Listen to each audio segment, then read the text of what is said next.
কেন সাত ভাই তার নিজের বোনকে মেরে তার মাংস খেয়েছিল? প্রাচীনকালের কথা। একটি গ্রামে একটি পরিবার বাস করত, যেখানে ছিল সাত ভাই এবং তাদের একটি বোন। তাদের মা বাবা খুব অল্প বয়সে মারা যান, তাই ভাই বোনেরা নিজেদের কাজ নিজেরাই শিখে নেয়। সাত ভাই তাদের বোনকে খুব ভালোবাসত।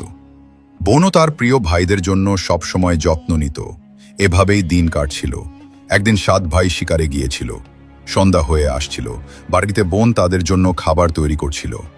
শাক কাটতে গিয়ে হঠাৎ ছুরির ধারে তার আঙুল কেটে যায়। রক্ত ঝরতে থাকে। প্রথমে সে ভয় পেয়ে যায়, কিন্তু নিজেকে সামলে নেয়। সে ভাবল ভাইয়েরা জানলে চিন্তায় পড়ে যাবে, তাই সে ঠিক করল এই কথা কাউকে বলবে না। রক্ত মুছতে গিয়ে সে তার ওড়নায় রক্ত লাগিয়ে ফেলে, কিন্তু ভাবল ভাইয়েরা যদি লক্ষ্য করে তাহলে বুঝে ফেলবে। অনেক ভেবেচিন্তে সে তার রক্ত মুছে ফেলল সেই শাক দিয়ে, যা দিয়ে সে রান্না করছিল। সন্ধ্যায় যখন ভাইয়েরা বাড়ি ফিরল, বোন সবার জন্য খাবার পরিবেশন করল।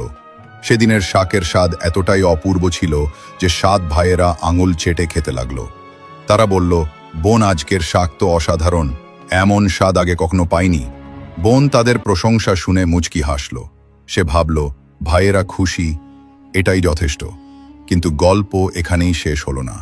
পরদিন সকালে যখন তারা আলোচনা করতে লাগলো যে বোন শাকে কি মিশিয়েছিল যে এত স্বাদ হয়েছিল, তারা ঠিক